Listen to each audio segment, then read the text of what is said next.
Right, welcome back everybody. We're at EICMA, but today I'm in the auditorium where Honda announced their new bikes this morning. We've got the place to ourselves and we're going to take a look at a few of the new models. Firstly, this is the new Transalp. So they've revived the Transalp name with a new middleweight adventure bike. Does it live up to the name though? Well, we'll find out because here are 5 things that you need to know about it. So this is an all new bike, but it shares the platform with the Honda Hornet, which was announced a few weeks ago. I was very excited about that bike actually because I think it offers bags of spec for a really aggressive price point, and this is basically more of the same but in an adventure bike package. So we've got a brand new parallel twin here, the 750, and it's really quite punchy. It makes just over 90 horsepower peak and 75 newton meters of peak torque, so it really does look very good. You've got a 270-degree crank, so that gives it a bit of that V-twin vibe. I'm kind of expecting it to feel a bit like a Baby Africa twin, and I mean that in a good way. I love the sound and feel of that engine, so more of the same here would be great. 6-speed box, slip assist clutch, and they say the ride-by-wire throttle's got a slightly less aggressive throttle map than the Hornet. It's a little bit more touring focused, as you'd expect with this style of bike. Now you get a 17-litre fuel tank to that effect, or 16.9, and they reckon that that'll be good for 390 kilometers. I'll do the maths on the screen and put that into miles for you Imperial guys. And yeah, I think it looks pretty decent for the range. Almost certainly most people are going to be comparing this to the brand new V-Strom 800D that we looked at earlier.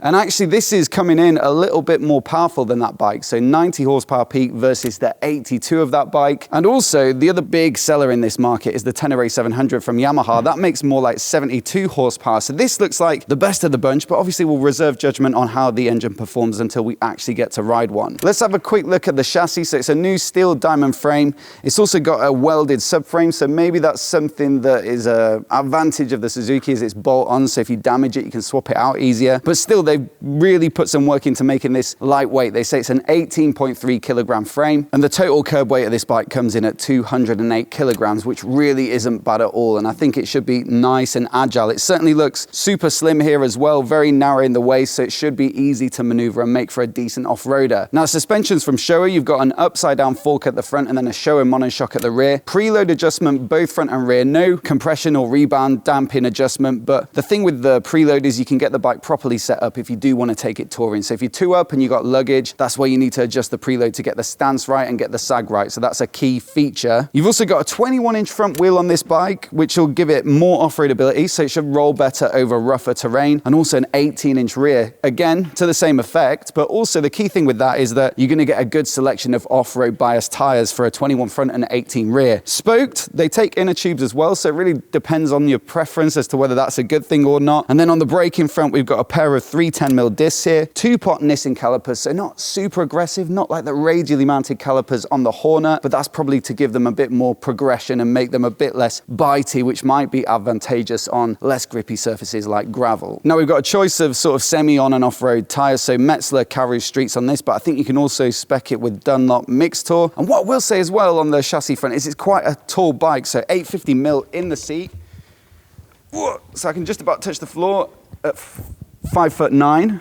Whoa, rolling backwards a bit there. But the key thing with that is it gets around 200 millimeters of ground clearance. I think it might be 210, so plenty of ground clearance, and that's going to be good for off-roading. I think it's 200 mil of travel in the front suspension there in the fork, 190 in the rear. So definitely looking forward to taking this out and hopefully doing a bit of trail riding and that sort of thing. Now from a tech perspective, you get the same TFT dash that was announced for the Hornet. So it's a color dash, which is great. And also one of the advantages over that V-Strom we looked at earlier, it's got a very similar display, but that bike doesn't get any phone connectivity. So if you want to be able to take calls and look at messages and get turn-by-turn nav and that sort of thing, you're probably best looking at this bike, and it's a really good feature at an aggressive price point. I mean, the Hornet comes in at just under 7 grand, so it's pretty rare to see such good tech on a bike of that price. Also with this bike, you're getting 4 riding modes, so sport, standard, rain and gravel, where gravel's going to allow you a little bit more rear wheel slip and allow you to drift the bike. And there's also a user configurable mode, so you can get all the settings dialed in as you so wish. So 4 levels of engine power and 3 levels of engine braking, 5 levels of traction control, and it's got integrated wheelie control. And then there's also an off-road ABS setting. That's going to switch off the rear and again allow you to use the rear brake to slide the back end. So really the tech package is very, very similar to the V-Strom that I talked about earlier. It's just the fact that it does have that phone connectivity that perhaps sets this bike apart. Would be nice to see cruise control. You don't get it. It doesn't seem to be an option, so that's a little bit of a shame, but it's the same on both bikes. And what I will say is the Tenere 700 is a very basic bike. It's just got ABS. They recently updated it this year with a TFT display, but certainly both of these new offerings from Honda and Suzuki are kind of a big step up in terms of features. Styling wise, I think this is a great looking bike. You can see the classic sort of Honda shapes in the front end. It's a little bit in common maybe with the CB500X, but what they have done is harked back to the Transalp branding. It has a slightly retro look to the graphics there. I think it's a great looking bike. Some people don't like the adventure bike beaks on the front there, and